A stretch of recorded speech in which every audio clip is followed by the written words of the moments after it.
Good morning all of you. Unique senior secondary school के online platform पर आप सबका स्वागत है। देखो बेटा, अपन 11th क्लास के फिजिक्स पोर्शन को डिस्कस कर रहे हैं और फिजिक्स पोर्शन में अपन पहला चैप्टर ले रहे हैं यूनिट्स एंड मेजरमेंट। और यूनिट्स एंड मेजरमेंट वाले के चैप्टर के प्रीवियस वीडियो में अपन पढ़ रहे थे यूजेज ऑफ डायमेंशनल इक्वेशन, विमीय समीकरण के उपयोग। और विमीय समीकरणों के उपयोग या यूजेज ऑफ डायमेंशनल इक्वेशन में अपन सबसे पहले यूज पढ़ रहे थे to check the correctness of given equation. किसी भी समीकरण की अपन सत्यता की क्या कर सकते हैं, जांच। और किसी भी समीकरण की सत्यता की जांच कर सकते हैं और जांच कर सकते हैं। इसमें मैंने आपको बताया कि किसी भी इक्वेशन में अगर जितने भी टर्म दिए हुए होते हैं, अगर उन सब टर्म की डायमेंशन सेम होगी तो इक्वेशन करेक्ट होगी, और अगर सब टर्म की डायमेंशन सेम नहीं होगी तो इक्वेशन इनकरेक्ट होगी। इक्वेशन क्या होगी, इनकरेक्ट होगी। ठीक है, to check the correctness of given equation, अपन किसी भी समीकरण की सत्यता की क्या कर सकते हैं, जांच। मैं आज कुछ न्यूमेरिकल और डिस्कस कर रहा हूँ उसी पे अपन क्वेश्चन को डिस्कस कर रहे हैं। आपको समझना है, जो कंपटीशन एग्जाम में ज़्यादा क्वेश्चन पूछे गए हैं उसको अपन डिस्कस कर रहे हैं। अब जैसे एक क्वेश्चन मैंने इस तरीके का दे दिया, चेक द करेक्टनेस ऑफ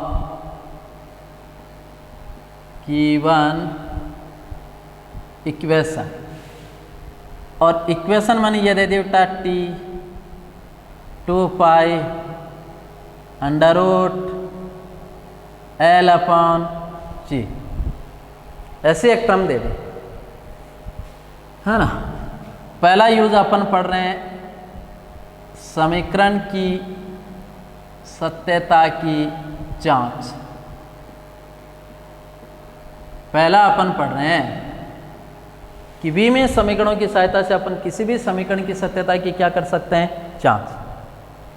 इसी पे मैंने एक क्वेश्चन दे दिया t is equal to 2 pi under root L upon G। This is the time period of simple pendulum. आगे पढ़ेंगे बेटा, इसको मैं बता देता हूँ, क्वेश्चन में दिया हुआ है ये सारी चीजें। Time period of simple pendulum, सरल लोलक का आवर्तकाल।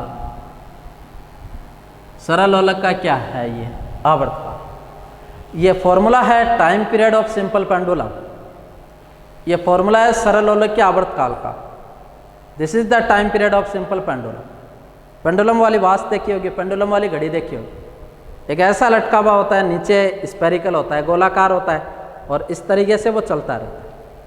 क्या मान लीजिए आपको बताऊं, एक धागा लूँ मैं और धागे को ऊपर रिजिड सरफेस से हैंग कर दूं और नीचे बॉल लटका दूं, तो एक रस्सी को मैंने रिजिड सरफेस से हैंग करके और नीचे वाले कॉर्नर पर एक बॉल को हैंग कर दिया, तो इस प्रकार का जो अरेंजमेंट होता है उसको बोलते हैं सिंपल पेंडुलम। अब जैसे ये बॉल है, इसको पकड़कर मैं इधर ले जाकर छोड़ता हूँ तो बॉल इस प्रकार मीन पोजीशन के टू एंड फ्रो क्या करती है, मोशन। तो इस प्रकार का जो अरेंजमेंट होता है उसको बोलते हैं सिंपल पेंडुलम। जैसे झूला है, मोशन ऑफ स्विंग, झूले की गति भी ऐसी ही होती है, वो भी सिंपल पेंडुलम की तरह ही वर्क करता है। ठीक है, अब टाइम पीरियड में क्या होता है, मैंने कल आपको बताया था कि एक दोलन, एक कंपन या एक चक्कर में लगने वाला जो समय होता है उसको अपन बोलते हैं आवर्तकाल। आवर्तकाल है, टाइम होता है जिसकी यूनिट होती है सेकेंड, और उसकी डायमेंशन होती है m0 L1 t की पावर 1, m0 L0 t की पावर 1। अब इस इक्वेशन में मैं आपको बता दूं, t सरल लोलक का क्या है, आवर्तकाल। आवर्तकाल का मतलब टाइम पीरियड। L है वो है इफेक्टिव लेंथ, क्वेश्चन में दिया हुआ होगा बेटा ये सारी चीज़ें। Effective length of simple pendulum.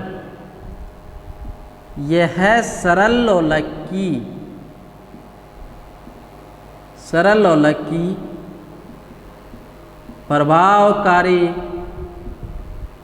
लंबाई। तो समझ में आ गया, एल लेंथ है, टी टाइम पीरियड है, और जी है गुरुत्वीय त्वरण। क्या है? गुरुत्वीय त्वरण, gravitational acceleration. Gravitational acceleration. T time period है, एल इफेक्टिव लेंथ है, जी ग्रेविटेशनल एक्सेलरेशन। तो आपको इस इक्वेशन की करेक्टनेस को चेक करना है कि इक्वेशन करेक्ट है या इनकरेक्ट है, इसको चेक करना। अब इस इक्वेशन की करेक्टनेस को चेक करने के लिए इस इक्वेशन के LHS साइड में अपन को दे रखा है T, और T है time period. T time period, time period का हमने T क्या है? आवर्तकाल है। और आवर्तकाल का कल मैंने बताया था कि एक तोलन या एक कंपन या एक चक्कर में पूरा करने में लगने वाला समय आपका कहलाता है आवर्तकाल। तो time taken to complete one oscillation और one vibration is called time period. तो टी टाइम है और समय है, तो टाइम और समय की डायमेंशन होती है m0 L0 t की पावर 1। ठीक है। RHS साइड में अपन को दे रखा है 2 pi under root L/G। Clear है बेटा? तो T is equal to 2 pi under root L/G। क्या बेटा मैं इसको ऐसा लिख सकता हूं 2 पाई L/G की पावर 1/2। जब रूट हटाते हैं ना, अंडर रूट को हटाते हैं, तो अपन पावर लगा देते हैं 1/2। तो जैसे यहाँ इससे अंडर रूट को मैंने रिमूव किया, तो इसको मैं ऐसा भी लिख सकता हूँ 1/2। अब 2 कोई नंबर है, पाई 3.14 ये भी कोई नंबर है, कांस्टेंट है, इनकी तो कोई डायमेंशन नहीं होगी। L लेंथ है, लेंथ की डायमेंशन होती है बेटा L1, लिख लिया ये। और G गुरुत्वीय त्वरण, ग्रेविटेशनल एक्सेलरेशन है, ये त्वरण है। और त्वरण की विमा होती है बेटा m0 L1 t की पावर -2 पावर 1/2।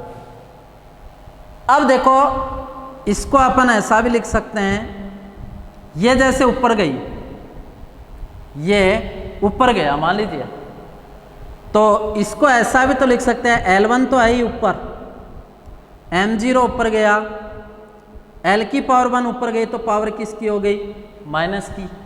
और t की पावर -2 ऊपर गई तो पावर किसकी हो गई? प्लस की, पावर 1/2। क्योंकि जो प्लस की है वो माइनस की हो जाएगी, माइनस की है वो किसकी हो जाएगी? प्लस की। अब ये L की पावर 1, ये L की पावर -1 आधार समान होने पर घातीय परस्पर जुड़ जाती है। तो इसको अपन लिख सकते हैं m0 और 1 में से बन गया कितना? 0, t की पावर 2 और पावर 1/2। अब मैंने आपको बता रखा है कि बाहर वाली पावर होती है वो अंदर वाली पावर से मल्टीप्लाई, और इससे मल्टीप्लाई करते हैं तो 0 को 1/2 से मल्टीप्लाई किया 0, L की पावर 0 को 1/2 से मल्टीप्लाई किया 0, t की पावर 2 को 1/2 से मल्टीप्लाई किया तो 2 से 2 कैंसिल आउट। डायमेंशन आ गई बेटा m0 L0 t1। तो RHS साइड की डायमेंशन आ गई m0 L0 t1, और LHS साइड की डायमेंशन भी है m0 L0 t1। It means LHS equal है किसके? RHS के। अब LHS साइड की लेफ्ट हैंड साइड और राइट हैंड साइड की डायमेंशन सेम है, इसका मतलब ये इक्वेशन क्या है? करेक्ट है बेटा। करेक्ट का मतलब ये इक्वेशन क्या है, सत्य।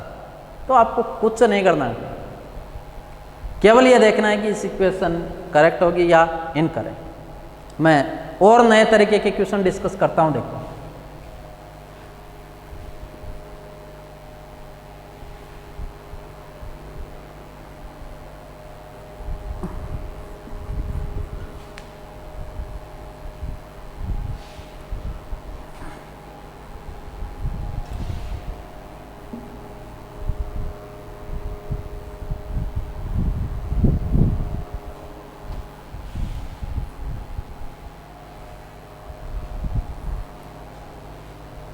जैसे एक क्वेश्चन दे दिया मैंने,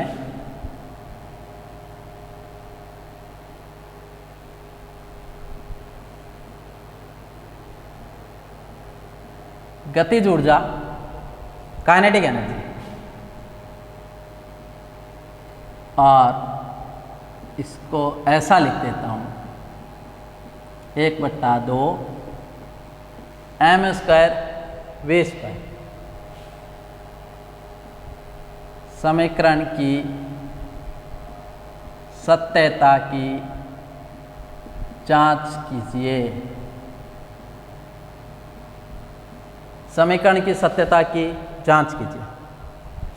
किसी भी वस्तु या किसी भी कण में गति के कारण जो ऊर्जा होती है, एनर्जी ड्यू टू मोशन, किसी भी पार्टिकल या ऑब्जेक्ट में मोशन के कारण जो एनर्जी होती है ना, उसको अपन बोलते हैं काइनेटिक एनर्जी। मोशन के कारण जो एनर्जी होती है उसको अपन बोलते हैं काइनेटिक एनर्जी। और अगले ने ये दिया है kinetic energy E = 1/2 m² v²। और आपको इस इक्वेशन की क्या करनी है, करेक्टनेस को चेक करना है। चेक द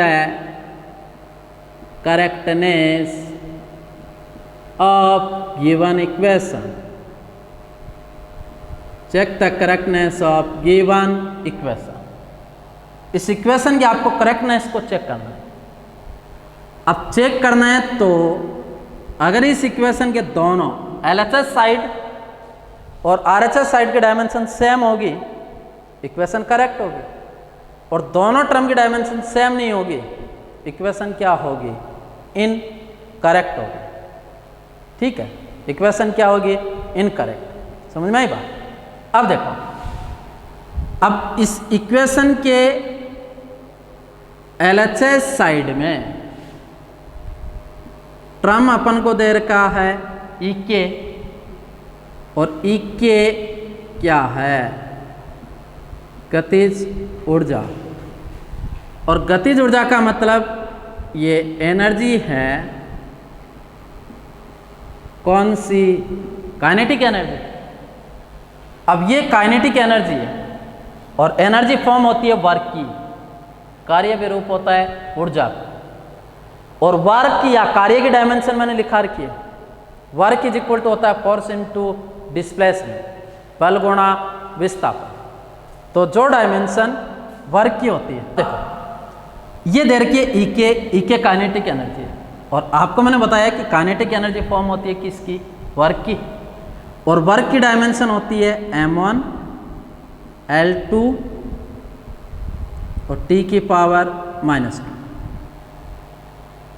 ठीक है, तो ये LHS साइड की डायमेंशन होगी m1 L2 T⁻²। ठीक है, अब इस इक्वेशन के RHS साइड में दे रखा है 12 m² v²। Here where m मास, मास का मतलब क्या, द्रव्यमान, v वेलोसिटी,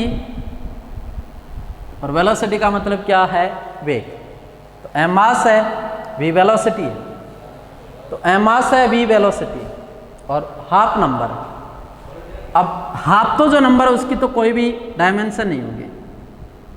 मास की डायमेंशन m और ये पावर 2, और वेलोसिटी की डायमेंशन होगी m0 L1 T⁻⁻1 पावर 2। और बाहर वाली पावर होती है वो अंदर वाली पावर से मल्टीप्लाई होती है। तो ये हो गया m2, ठीक, और ये हो गया 0, 0 को 2 से मल्टीप्लाई किया 0, 2, -1 को 2 से मल्टीप्लाई किया -2। अब ये m की पावर 0, m की पावर 2, बेस m होने पर power add m2 L2 d की पावर -2। ये RHS साइड की आ गई।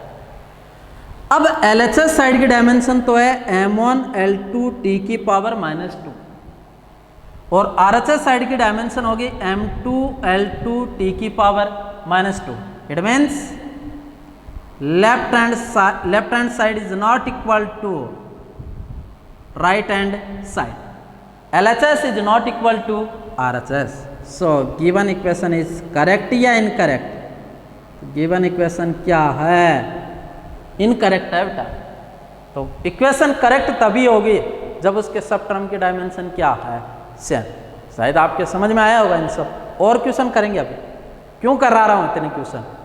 क्योंकि इसी डायमेंशन वाले में कंपटीशन एग्जाम में इसी टॉपिक से ज़्यादा क्वेश्चन पूछे जाते हैं।